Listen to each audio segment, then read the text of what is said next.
Dear students, our second topic of today is mean free path. The distance that a molecule moves through before colliding with another molecule is known as the free path. And the average distance traveled by a molecule between two successive collisions is referred as mean free path.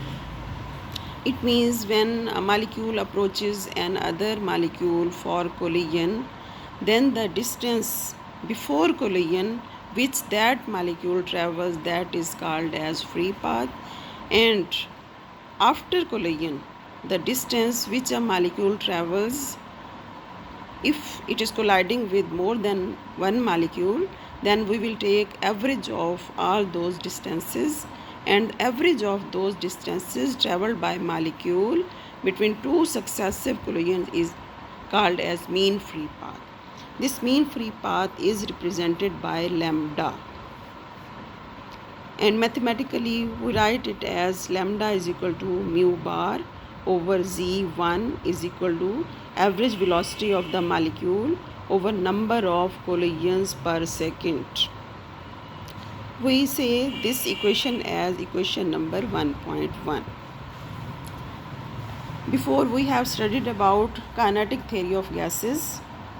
It was pointed out in that theory of gases that molecules of a gas are always in motion and they are colliding with each other. The molecules travel in a straight line with constant speed until on collision with another molecule, direction of motion is changed. They travel in straight line until they collide with any other molecule, and at that time they change their path.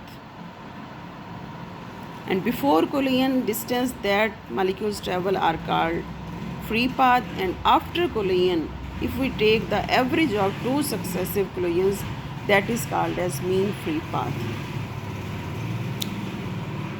Now this mean free path depends upon two factors. Those are molecular size and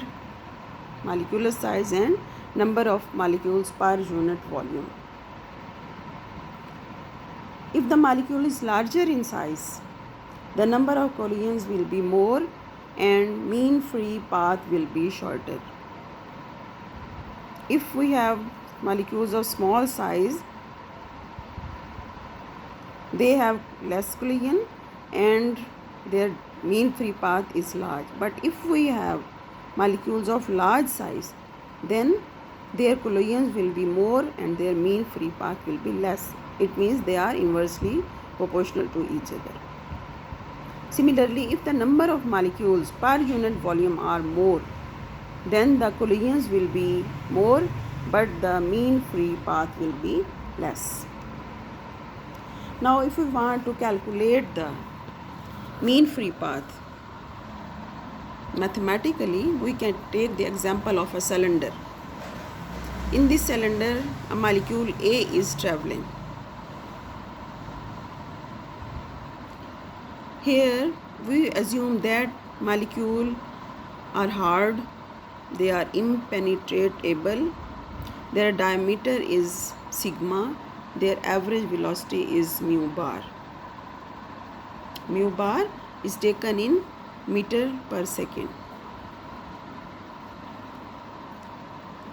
And here one molecule A is moving with an average velocity of mu bar per second in the direction as is shown here in figure.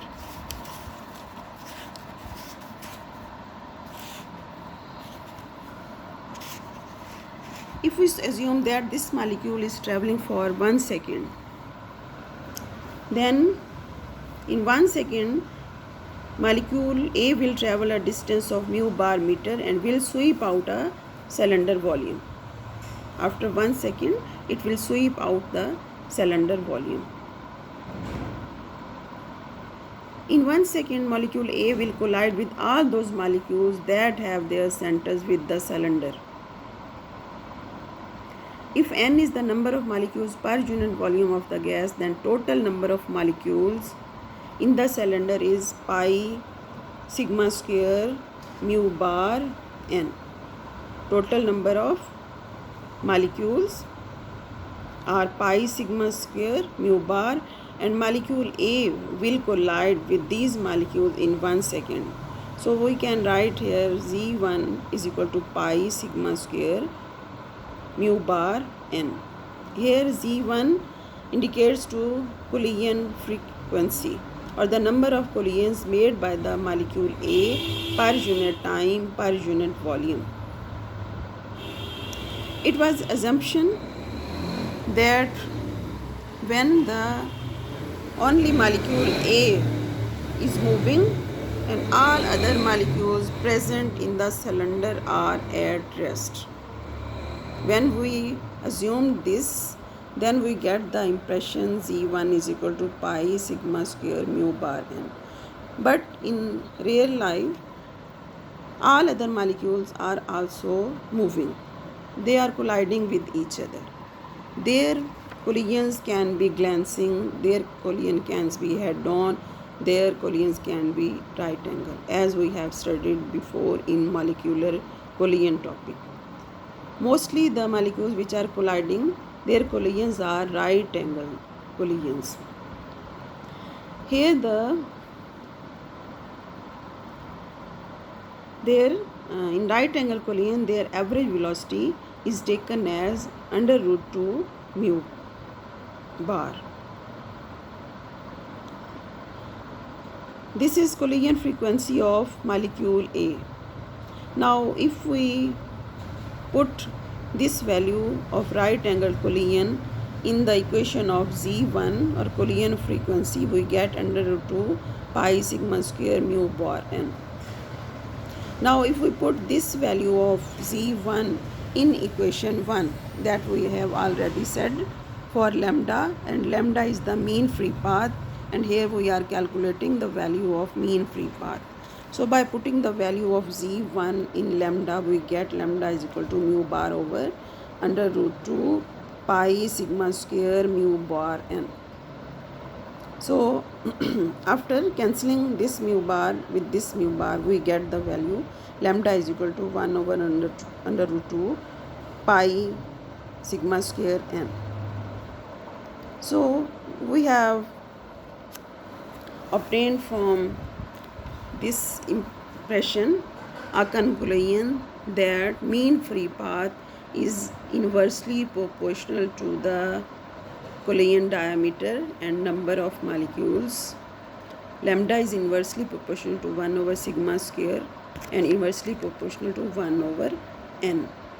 Here we can say that diameter can correlate with the size of the molecules and n can correlate with the concentration, which we have already studied in factors that mean free path is inversely proportional to molecular size and number of molecules per unit volume, and now by this impression we have proved it.